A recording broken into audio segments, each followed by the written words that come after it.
청취자님, 최고급 사양을 자랑하는 최신형 스마트폰을 딱 샀는데 그 통신사 전파가 전혀 안 잡히는 사각지대에 덩그러니 놓였다고 한번 상상해 보시죠. 아, 그거 상상만 해도 진짜 답답한데요? 그렇죠. 아무리 비싼 기기라도 네트워크랑 연결이 안 되면 그냥 뭐 차갑고 매끈한 금속 덩어리에 불과하잖아요. 맞아요. 그냥 고철이죠, 사실. 네, 근데 시민과 국가의 관계도 이것과 정확히 일치하거든요.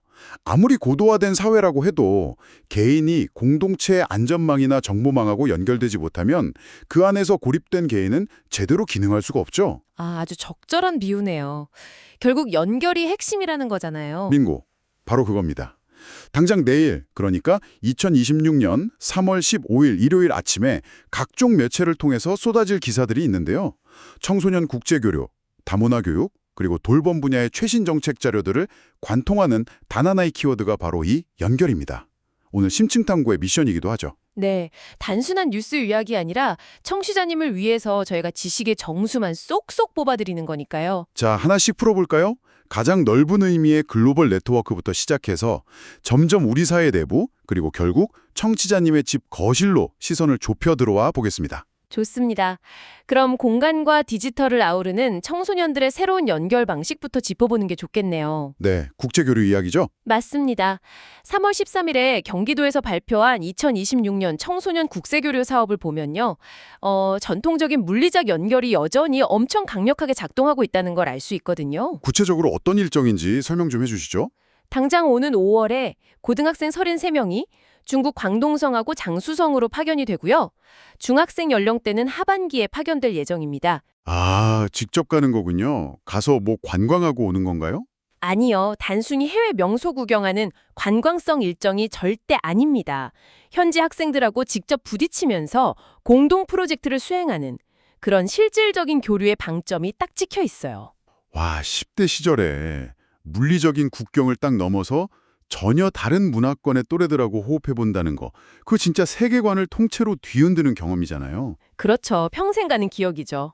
그런데 흥미로운 건요, 이렇게 직접 발로 뛰는 아날로그 여권 방식의 교류와 함께 그냥 내 교실에 앉아서 세계와 연결되는 디지털 교류가 동시에 엄청난 규모로 확장되고 있다는 점입니다. 아, 교육부 발표 말씀하시는 거죠? 네, 맞아요. 교육부가 이번 3월부터 전국 100여 개 학교에 무려 385억 원의 특별교부금을 지원해서 AI 중점학교 운영을 시작했거든요. 와, 100개 학교에 385억 원이면 계산해보면 학교당 수억 원이 투입되는 셈이네요. 엄청난 돈이죠. 근데 이 예산이 정확히 어떤 인프라를 구축하는 데 쓰이는 건가요? 태블릿 PC 사주는 건 아닐 테고요. 핵심은 교실이라는 그 물리적 공간의 한계를 기술로 완전히 지워버리는 겁니다. 방금 말씀하신 것처럼 단순히 학생들한테 태블릿 PC 나눠주고 끝나는 수준이 아니에요. 그럼요. 실시간 통번역 AI 솔루션이라던가 고화질 화상 협업 시스템, 그리고 글로벌 프로젝트 학습 플랫폼, 이런 걸 아예 통째로 구축하는 데 투입되는 거죠. 아, 그러니까 인프라 자체를 갈아엎는 거네요. 맞습니다. 과거의 국제교류가 1년에 한 번, 그것도 선발된 소수의 학생만 해외에 다녀오는 일회성 이벤트였다면요. 네네. 이제는 부산에 있는 중학생이 매일 아침 뉴욕이나 파리의 또래 학생들하고 AI 통번역 지원을 받으면서 기후변화, 지역 문제 이런 걸 토론하는 상시적인 일상으로 바뀌는 겁니다. 와, 상시적인 일상. 교실벽이 완전히 투명해지는 셈이네요.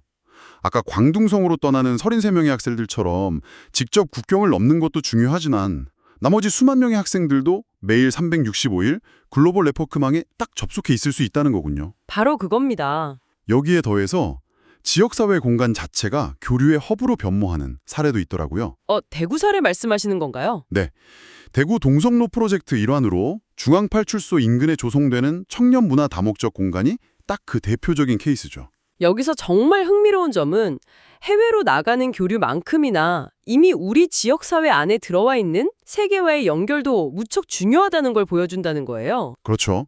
이미 우리 주변에 외국인 유학생들이 엄청 많잖아요. 맞아요. 대구 중심 상권에 조성되는 이 공간은 지역 청소년들하고 외국인 유학생들이 그냥 자연스럽게 오가다 마주치고 문화를 나누는 오프라인 플랫폼 역할을 하도록 설계가 된 거거든요. 아하, 그러니까 AI 중점 학교가 디지털 세상에서의 일상적 교류를 만든다면 동성로의 이 공간은 지역사회라는 물리적 공간 안에서 외국인 유학생과의 일상적 만남을 유도하는 일종의 구조적인 장치인 셈이네요. 정확한 분석입니다. 자, 해외의 학생들, 그리고 한국에 온 유학생들과의 교류를 살펴봤는데요. 시선을 조금 더 우리 일상 속으로 확 당겨 볼게요. 이미 우리 사회의 구성원이 된 다문화 가정을 한번 보죠. 새학기 다문화 교육 쪽 지원이요? 정말 흥미로워지는 부분은 바로 여기입니다. 새학기를 맞아서 서울 자치구들 움직임이 아주 분주하거든요. 용산구는 결혼 이민자를 대상으로 AI 챗봇을 활용해서 자녀의 학교 알림이를 해석하고 또 학습을 지도하는 교육을 시작했어요. 최첨단이네요. 그렇죠. 그런데 반면에 노원구는 다배움이라는 사업을 하는데 학생한테는 한글하고 수학을 가르치고 학부모한테는 알림장 확인법을 코칭하고 있더라고요. 네, 언어 장벽이라는 이 거대한 단절을 극복하기 위해서 자치구들이 정말 다각도로 접근하고 있는 거죠. 근데 전문가님, 잠깐만요. 제가 여기서 약간 의문이 드는 게요. 한쪽에서는 최첨단 AI 챗봇으로 실시간 통번역을 하면서 학교 공지사항을 막 해독을 하는데 바로 옆에서는 부모님들한테 90년대 감성의 종이 알림장 확인법을 사람을 직접 붙여서 코칭하고 있잖아요. 네네, 그렇죠. 챗봇으로 최첨단 교육을 하는 시대에 알림장 확인법이라는 아주 기본적인 걸 코칭한다는 게 간극이 너무 큰 거 아닌가요? 과연 최첨단 AI가 교육 격차의 근본적인 해결책이 될 수 있을까요? 아, 굉장히 날카로운 질문이신데 그 간극이 바로 기술이 가진 맹점입니다. 맹점이요? 네, AI가 아무리 정확하게 내일 준비물을 수습관과 도화지입니다 라고 번역을 딱 해준다고 쳐볼게요. 네. 그런데 한국의 초등교육 시스템이나 그 알림장 문화 자체를 전혀 모르는 외국인 부모님한테는 그 완벽하게 번역된 문장조차 그냥 맥락이 뚝 끊긴 정보에 불과하거든요. 아, 수수깡이 뭔지 안다고 해서 해결되는 게 아니라는 거군요. 그렇죠. 알림장이 단순하게 준비물을 적어오는 용도를 넘어서 담임교사하고 학부모가 소통하는 가장 1차적인 채널이라는 그 문화적 맥락을 이해해야 하는 거죠. 아하, 그러니까 단순히 텍스트를 자국어로 쓱 바꾸는 번역의 문제가 아니라 한국 학교라는 이 독특한 시스템의 작동 원리 자체를 이해시키는 과정이 반드시 필요한 거군요. 바로 그겁니다. 그렇기 때문에 기술이라는 뼈대 위에 사람의 코칭이라는 근육이 튼튼하게 붙어야 해요. 비유가 확 와닿네요. AI가 언어의 장벽을 빠르게 훅 허물어주는 도구라면 노원구의 알림장 코칭 같은 이런 아날로그적인 개입은 부모가 그 도구를 적극적으로 활용해서 아이의 학교 생활에 실질적으로 참여하게 만드는 이른바 마지막 1마일을 완성하는 작업인 거죠. 라스트 마일이요? 아, 기술하고 행정 시스템이 완벽하게 양동작전을 펼쳐서 다문화 가정을 우리 공교육망에 단단히 결속시키는 거네요. 맞습니다. 그런데 이 연결이라는 게 교육을 넘어서 생존과 직결된 주거나 의료 분야로 가면 디테일이 훨씬 더 절박해지더라고요. 생존의 문제니까요. 강북구 사례가 눈에 확 띄던데 임대차 계약서에 국외 언어로 번역된 자동 스탬프를 도입했대요. 아, 전세 사기 예방 조치 말씀이시죠? 네, 맞아요. 사실 우리 같은 내국인들한테도 근저당이나 확정일자 이런 부동산 용어는 솔직히 외계어에 가깝잖아요. 저도 계약서 볼 때마다 머리 아파요. 그러니까요. 외국인 주민들한테 계약서는 그야말로 정보 비대칭의 극치일 텐데 지자체가 보증금을 딱 지킬 수 있는 핵심 권리 조항들을 국외 국어 스탬프로 쾅 찍어주는 거잖아요. 네, 이걸 통해서 진짜 억울하게 주거 안전망에서 튕겨나가는 일을 막아주는 거네요. 맞아요. 그리고 영등포구에서 하고 있는 의료 통번역사 양성 과정도 완전히 같은 맥락입니다. 의료 통번역사요. 일반 통역이 아니라. 네, 병원에서 증상을 정확히 설명을 못하면 제대로 된 치료를 받을 수가 없잖아요. 이런 의료 사각지대를 없애는 동시에 이중 언어가 가능한 다문화 주민들한테 전문 직업인으로서 취업의 기회까지 제공하는 아주 똑똑한 구조죠. 일석이조네요. 네, 용산구의 챗봇, 노원구의 코칭, 강북구의 스탬프, 영등포구의 통번역사. 이게 그냥 막 흩어져 있는 단순 복지 혜택이 아닙니다. 그럼요. 언어랑 정보의 비대칭 때문에 사회 밖으로 막 밀려날 위기에 처한 사람들을 우리 사회의 가장 핵심적인 시스템 한가운데로 확 끌어당기는 생명줄 같은 구조적 밧줄이라고 보셔야 해요. 와, 구조적 밧줄, 기술과 맞춤형 함정이 언어 장벽을 어떻게 허물어가는지 진짜 확실히 확인했습니다. 그렇다면 이 모든 게 대체 어떤 의미일까요? 이제 오늘 가장 중요한 화두로 넘어가 보죠. 네, 기다리던 주제네요. 당장 3월 27일 앞으로 10일 뒤에 본격적으로 시행되는 돌봄통합지원법, 즉 지역사회 통합돌봄 이야기입니다. 아, 이거 정말 큰 변화입니다. 저는 이 정책 자료를 쭉 보면서 약간 그런 생각했어요. 이게 중앙 집중형 메인프레임 컴퓨터에서 우리들 개인용 노트북으로의 진화 같다, 이런 생각이요. 어떤 의미에서요? 예전에는 아프거나 돌봄이 필요하면 무조건 병원이나 요양원이라는 거대한 중앙시설로 환자가 짐 싸들고 직접 들어가야 했잖아요. 맞아요. 시설 중심이었죠. 그런데 27회부터는 지자체가 병원하고 협력을 해서 의사, 간호사, 요양보호사를 아예 한 팀으로 딱 구성한 다음에 환자의 집으로 직접 파견을 보냅니다. 네네. 그러니까 이건 마치 고급 호텔의 룸서비스가 의료랑 돌봄의 형태를 띠고 우리 집 거실까지 딱 찾아오는 거랑 같네요. 의료와 돌봄이라는 하드웨어를 각 가정의 거실로 싹 분산시키는 거잖아요. 아, 낙상 혹은 암 같은 중증 만성 질환으로 병원에서 퇴원하는 65세 이상 어르신들입니다. 아, 퇴원 직후의 어르신들이요? 네, 생각해 보세요. 뼈가 부러져서 수술을 받고 나면 병원에서는 이제 퇴원하라고 하거든요. 네, 입원 기간이 정해져 있으니까요. 근데 정작 집에 딱 오면 화장실 문턱을 넘거나 혼자 밥을 챙겨 먹는 것 자체가 아예 불가능하단 말이에요. 그렇죠. 거동이 안 되시니까. 그래서 이 기간을 못 버티고 결국 멀쩡한 내 집을 놔두고 요양병원으로 밀려나는 이른바 사회적 입원이 정말 비일비재했습니다. 통합돌봄은 바로 이 악순환의 고리를 끊어내는 아주 중요한 작업이에요. 아, 듣고 보니 정말 필요한 정책인데 그런데 전문가님 제가 상식적으로 딱 생각을 해보면요. 환자 한 명을 위해서 의사, 간호사, 요양보호사가 각각 집으로 출장을 쫙 나가면 그 인건비며 이동 비용이 엄청날 것 같거든요. 그렇게 생각하실 수 있죠. 차라리 그냥 큰 병원이나 시설에 환자들을 모아놓고 한 번에 싹 관리하는 게 국가 예산 측면에서는 훨씬 이득 아닌가요? 직관적으로는 당연히 그렇게 보일 수 있는데요. 보건복지부가 실제로 시범 사업을 해봤거든요. 근데 결과가 전혀 달랐습니다. 이걸 더 큰 그림과 연결해 보자면요. 결과가 달랐다고요? 네, 병원이 환자를 수용하려면 단순히 의료진만 필요한 게 아니잖아요. 환자가 누울 침상, 삼시세끼 식당 운영, 24시간 빵빵하게 돌아가는 난방, 그리고 그 거대한 건물의 유지보수 비용까지 어마어마한 고정 인프라 비용이 뒤따릅니다. 아, 공간 유지비가 장난이 아니겠네요. 맞아요. 그런데 환자가 자택에 그냥 머물면서 방문 진료랑 요양 서비스를 받게 되면 이 거대한 시설 유지 비용이 통째로 싹 날아가는 겁니다. 오, 그렇군요. 실제로 시범사업 데이터를 보니까 자택 돌봄 시에 1인당 평균 약 282만 원의 지출 절감 효과가 확인이 됐어요. 와, 잠깐만요. 1인당 282만 원이 절감된다고요? 네, 적은 돈이 아니죠. 대박이네요. 아, 그러니까 24시간 상주하는 대형 시설에 간접 비용을 확 걷어내고 그 환자한테 딱 필요한 의료 처치랑 생활 지원만 핀셋으로 딱딱 제공하기 때문에 오히려 개인당 282만 원이라는 막대한 건강보험이랑 장기 요양보험 재정이 세이브된다는 뜻이군요. 바로 그겁니다. 이거는 진짜 개인의 존엄성도 지키고 국가 재정의 누수도 막는 시스템적 쾌거네요. 그래서 이게 단순한 복지가 아니라 국가 시스템의 효율을 극대화하는 정책이라는 거예요. 당장 27일 법 시행과 동시에 전국 최고 수준의 통합 돌봄을 시작하는 과천시 사례를 보시면 이 시스템이 어떻게 굴러가는지 아주 명확해집니다. 과천시요, 거긴 어떻게 하는데요? 방문 진료는 당연히 기본이고요.